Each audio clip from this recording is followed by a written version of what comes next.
sessions. We're coming into the last phase now, which is our long-term thinking phase. So now we're going to start to look at how do we adjust our way of thinking going forward? What do we need to prepare ourselves for, and how can we take going from a productivity sense, but almost getting the most out of this current scenario that we find ourselves in. So today's session, we're going to talk to you about bringing the office to you, and this is all focused around networking and how we can extend our office network into the home workers place. So I'm going to pass over to Scott and Neve, who are leading the way from our networking team. And after this, we'll do the usual Q&A, and we'll catch up then.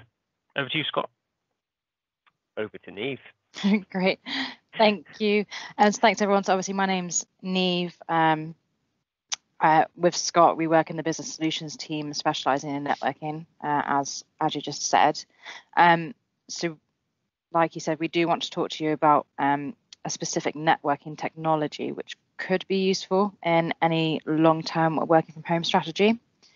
So obviously, by now, we're all starting to get used to working from home and not being in the office. So we've been through the initial phase of setting up essential core mobility. We are still in the second phase where we're trying to increase and improve user productivity.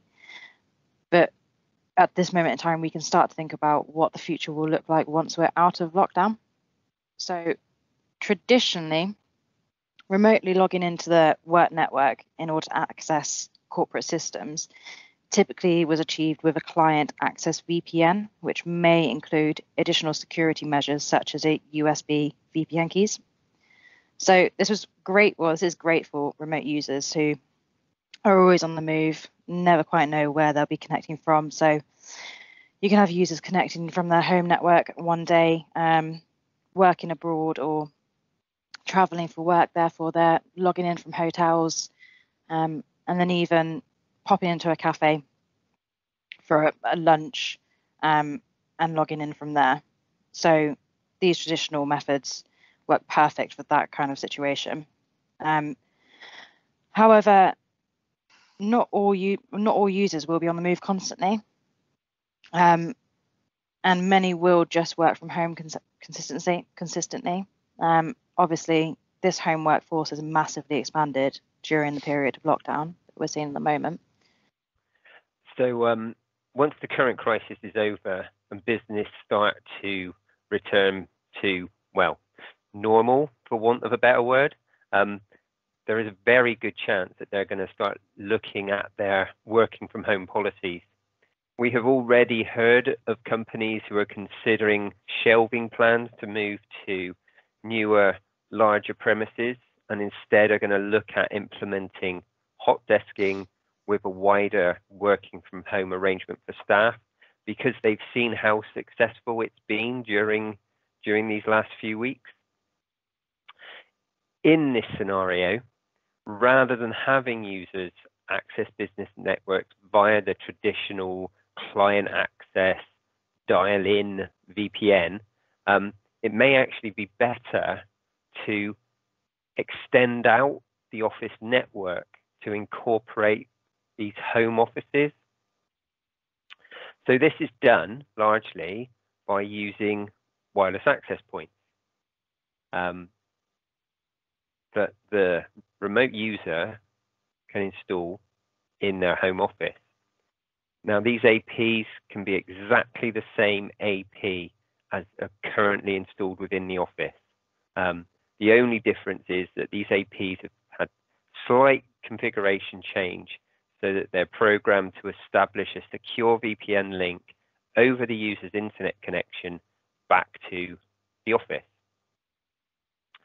Once connected, the AP then acts essentially as any other AP that you'd have in the office. It can broadcast the same SSID, it's managed centrally by IT, using the same management programs as any other AP. For the user, that they don't need to do anything different than what they would do if they were in the office. They open up their laptop, they switch it on, they connect to the office Wi-Fi, they log in. There's no need to connect a VPN client, attach USB security keys, anything like that. It's just as if they were sat in the office. For the vendors that offer this technology, many of their normal AP range can be used for this. However, most do offer a specialist AP for the job. These specialist APs are designed specifically to work in smaller office environments and often will include a number of switch ports on the bottom, usually around 4, at least one of these providing PoE. And this is to allow any home users to connect other office devices that they may require, such as printers and desk phones. So obviously, some of the advantages of this setup is, firstly, it's simple. So like Scott mentioned, it's easy for the users to set up. There's no software required on the user device prior to connecting, so it makes the setup easier. And connecting to the remote access point is no different to connecting to access points within the office network. So that instantly creates a streamlined process for the user to connect to the central network remotely. This also provides the same level of IT management that you would have with all of your users as if they were working in the office and connecting to those office APs. Security is obviously another big factor. So the establishment of the VPN connection is no longer the responsibility of the end user. It's instead established by the remote AP, which has been pre-configured and is managed by central IT. Any network access control policies are applied on the office network can also be pushed out to the remote AP for the remote user and their devices. So this ensures that the user will have the same levels of security and preset individual authorizations within the comfort of their own home.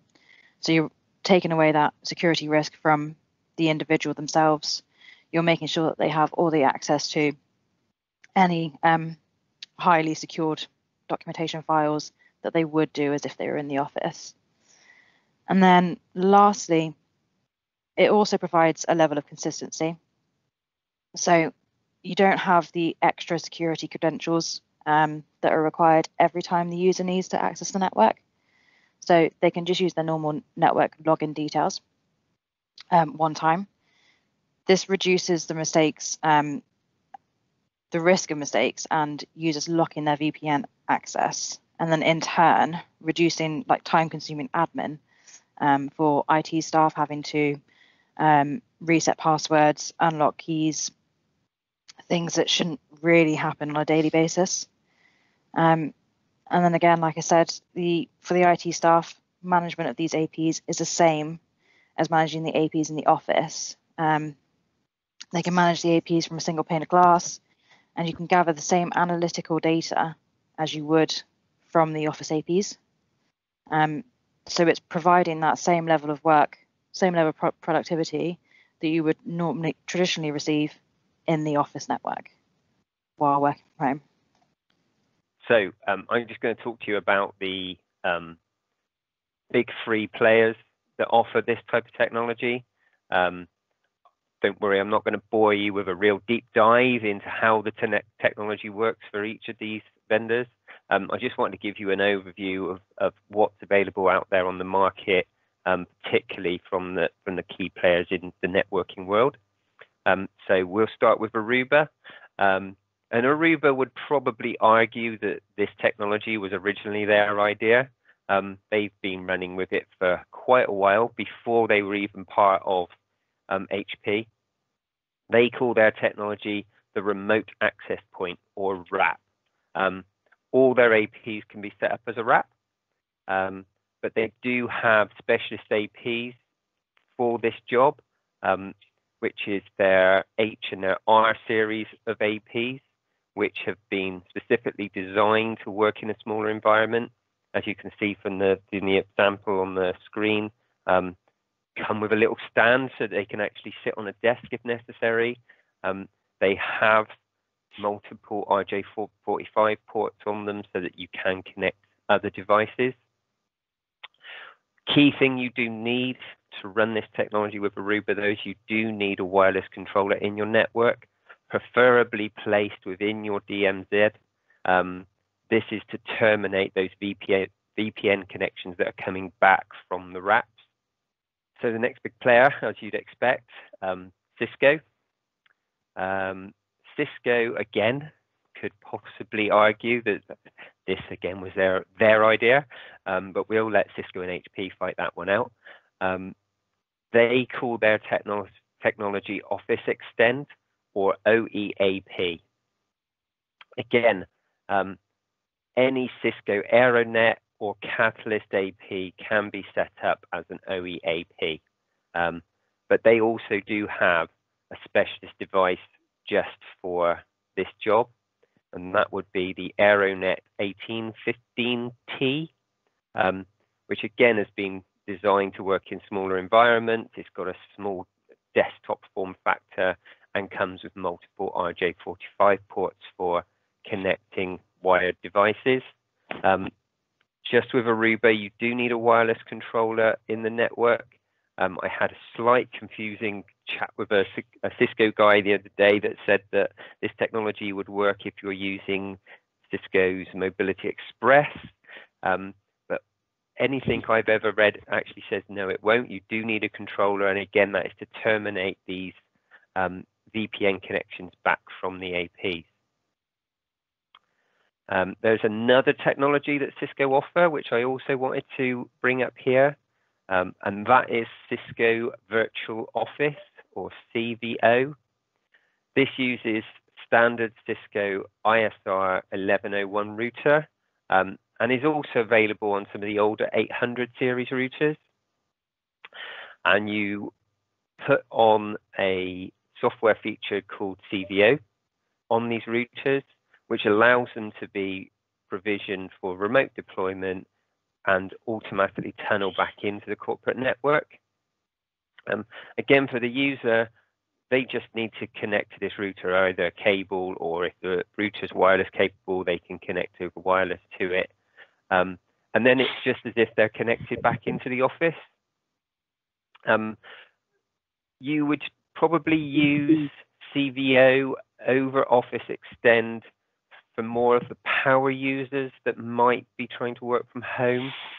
You're talking users that are heavy data usage, maybe those users that have a separate business broadband line coming into their home just for working from home. This is where you might want to put on a Cisco Virtual Office router rather than use Office Extend.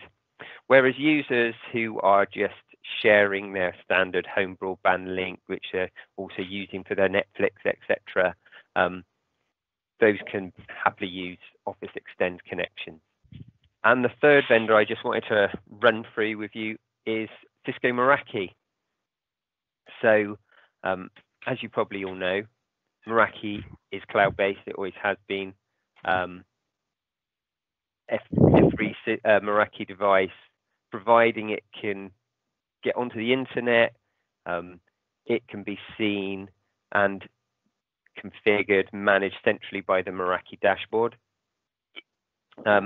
There are key Meraki devices here, though, that can be used for this scenario, and that would be the Meraki MRAPs and the Meraki MX security SD-WAN devices. So any Meraki MRAP can be set to work in what they call teleworker mode, which again makes the AP establish a secure connection back into the office to allow users to access office resources. As for the MX security SD-WAN devices, these are essentially firewalls or routers.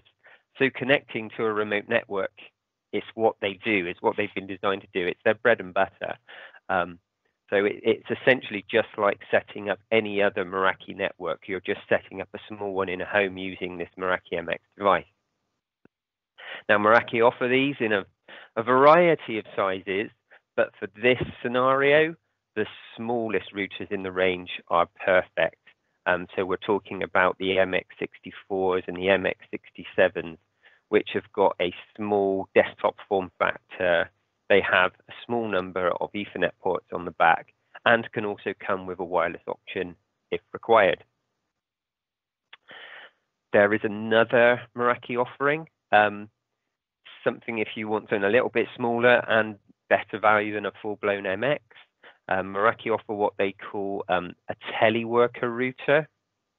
This is their Z3 and their Z3C devices. These are even smaller than the small MX devices, but still have 4 Ethernet ports and come with wireless.